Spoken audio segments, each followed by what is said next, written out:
So our buddy Adam Silver's at it again. Let's talk about it. What's going on, everyone, and welcome into another episode of Wizards Latest. First off, Merry Christmas Eve, and first off, here on the episode, we're going to chat about that matchup last night against the Hornets. We'll jump into the Cam Whitmore news real quick. Out with a blood clot, wishing him all of the best. And then, like I said, we're going to talk about what Adam Silver wants to do about the NBA's tanking problem. We're going to take a look at his most recent proposals. Appreciate all the support here on the page. Do me a favor, drop your comments. Make sure you've hit those like and subscribe buttons. Of course, comments from the previous video going to be discussed here at the end of today's episode. Again, guys, thanks for tuning in here to the page. Quick takeaways from this Hornets matchup last night.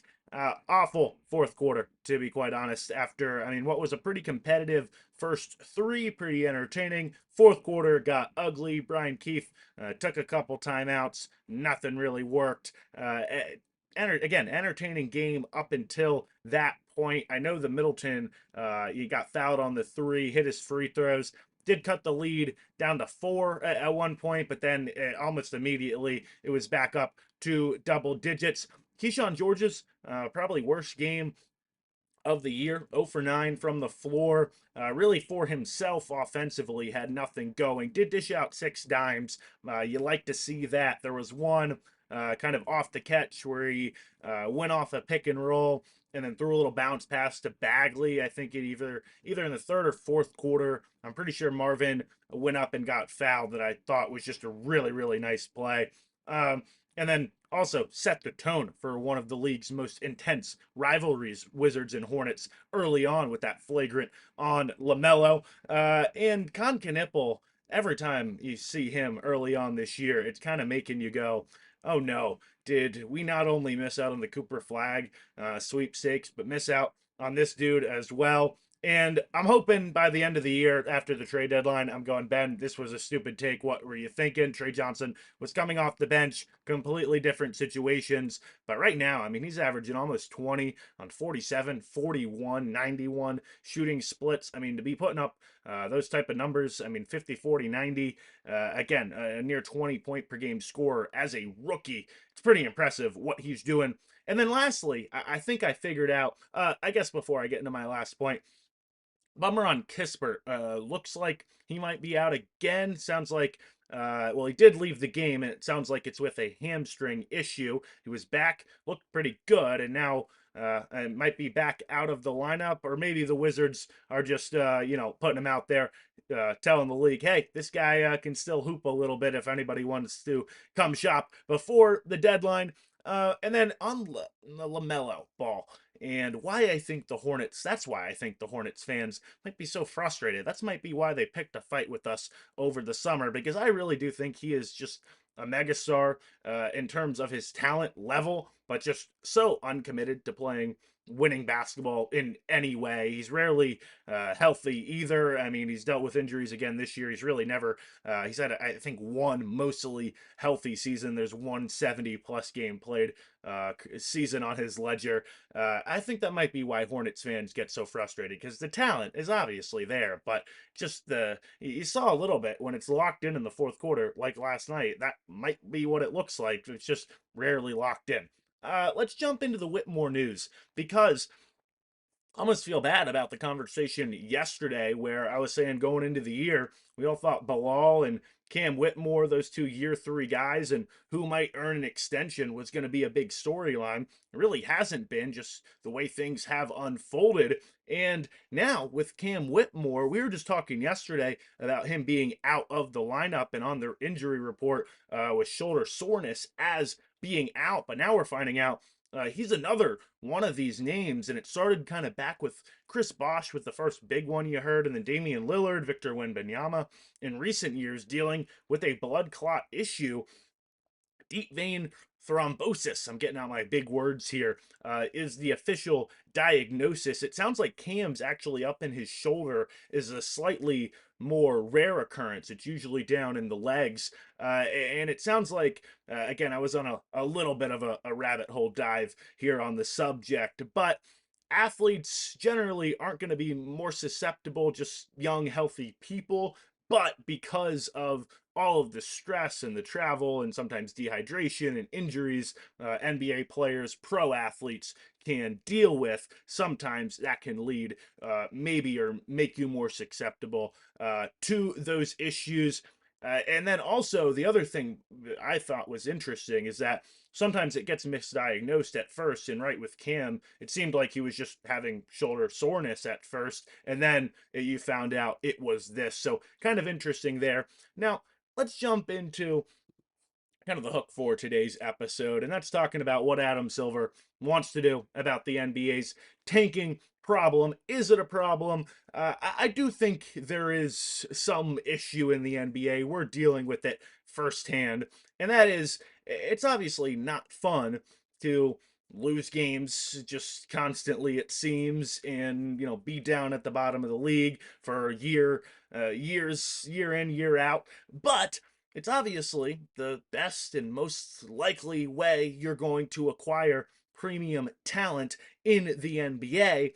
And for Wizards fans, we're dealing with really the consequences of the most recent changing rules, which kind of eliminated that if you are the very worst team in the NBA, you have the best odds to win the lottery. And now it's been evened and flattened out just a little bit. And so, of course, we felt the effects of that just in this past year's draft. Again, we didn't win the Cooper Flag sweepstakes. We picked sixth. And don't get me wrong, I'm excited about Trey Johnson, and I don't mean this as a discredit to him, but I just watched Cooper Flag dominate the Denver Nuggets last night after the Wizards game, and you're going, man, I mean, we'd be in a better position if we had that guy. Now, I'm not doing this to, get all down on the Wizards. Again, I think what they're doing is actually the smart thing to do. And again, well managed teams at this point kind of are realizing, hey, we have to give ourselves chances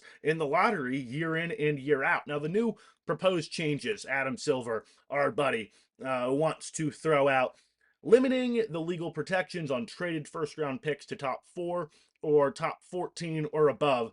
And theoretically, that would eliminate incentives to tank down to a specific slot or to try to lose when a play-in berth is at stake. Again, more on that in a sec. The other couple bullets here, no longer allowing teams to draft in the top 4 in consecutive seasons, and then locking lottery positions after March 1. Now, the second two bullets are really easy to look at and go, okay, there's clear workarounds there that are going to be figured out in a hurry. I mean, no longer allowing teams to draft in the top 4. Well, that just means all the teams picking 5 to 8. If they don't think they're going to actually compete, well, they're just going to tank their ass off the next season. And then locking lottery positions, well, okay, teams are just going to tank earlier. Now, because of the situation the Wizards are currently in, where we have to stay at the bottom of the league to keep that draft pick, I kind of do have some interest in maybe limiting the legal protections, but I'm not sure that actually solves the problem. Frankly, and I don't think the league would ever go here. So I don't know, maybe I shouldn't even bring it up. I think certain teams just wouldn't allow it. But I think the best path to kind of eliminating just years longs of these rebuilds and tanks, again, we're sort of dealing with, and then also keeping that parity that Adam Silver and all fans in the league really want. I think you just have to get rid of the draft lottery itself.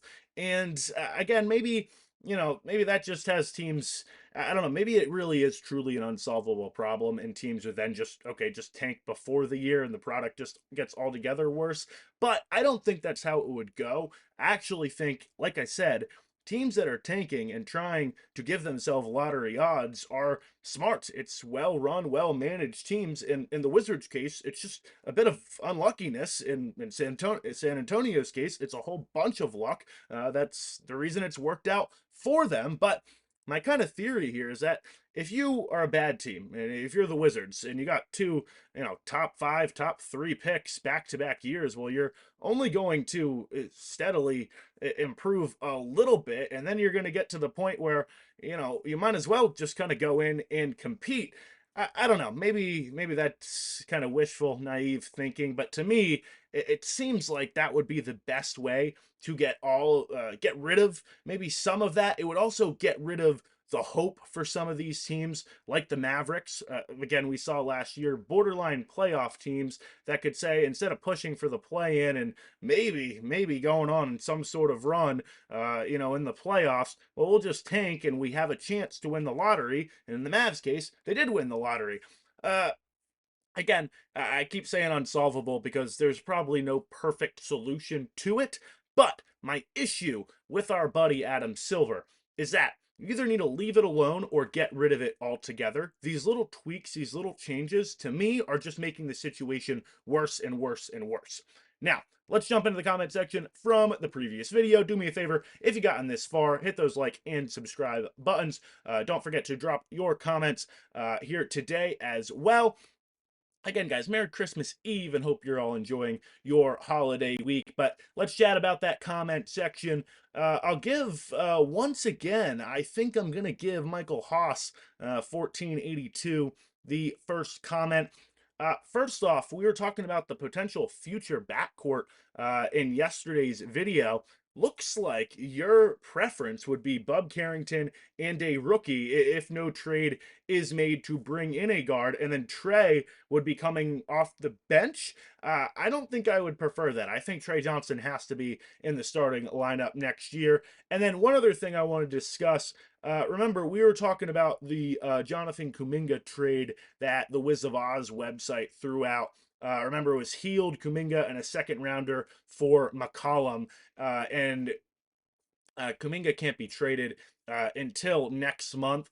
But we were discussing that trade, and I'm not, super sold on Jonathan, but I think just at that price, you could maybe flip him again. I think, and you get McCollum, just something back in return there on his way out the door. I think I would be interested in that deal. You said the trade scenario would not work because you can't trade two players for one. I'm assuming you just mean the Wizards would have to waive a player, if they brought two back, because you'd have to send, the Warriors would have to send another player with Kuminga just to match the salary of bringing McCollum in. And then if Washington added another player into the deal, if they wanted somebody else back, I think Golden State would then, again, to match, have to add another player back in return. So I'm assuming that's what you mean there.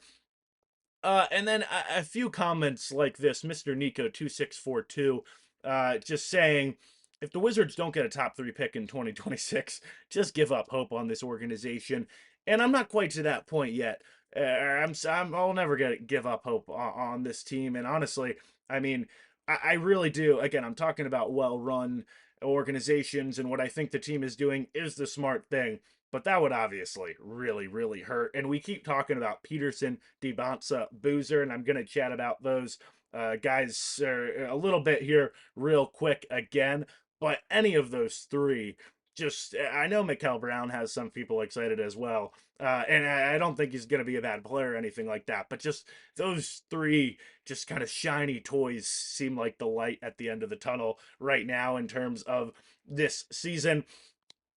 Baltimore get up 9537. Seen you down in that comment section a whole bunch. He agrees with that sentiment. Happy with any of those three, but if you fall past, he's going to be real unhappy. He says, hypothetical, if we got Cam Boozer, do you think he goes to the 5 and Sar moves to the 4 because he's heavier, or does Sar stay at the 5 because of his shot blocking and height? And I think you'd have a situation where really, I mean, Sar is your 5 at the defensive end, your true 5 there, kind of your rim protector.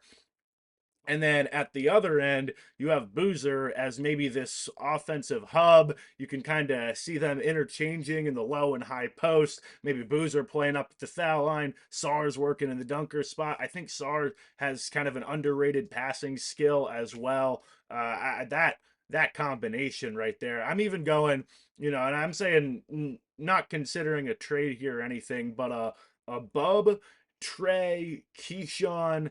I'm sorry, Dispo, if you're viewing, I'm not including Bilal, and this isn't anything on the Bilal front. I'm just thinking about lineups. Bob, Trey, Keyshawn, Boozer, and Sar. I mean, that would be really fun to work with as well. Here on the Bilal note, Wizskin says Bilal at the 4 could be helpful in the future. Oh, but you have him off the bench, so that would work out anyway.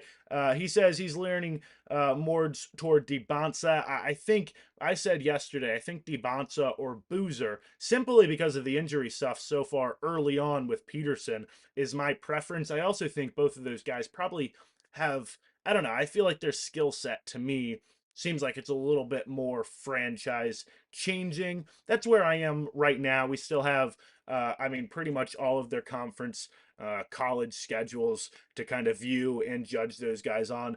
Todd Hoppel says, any chance we see a bigger role for AJ Johnson? I think he has a lot of potential. And shout out, by the way, to Scott Ramon Guro Mescuti, I want to say. He said about he was referencing the blood clot news with Cam Whitmore. Again, wishing him all the best. We'll jump into Multiverse Joe's comment last as well. I want to reference the AJ. Sorry, I'm getting off track here. AJ Johnson, I a little bit surprised how little we've seen him. I know back up with the main roster now after getting sent to the G League again.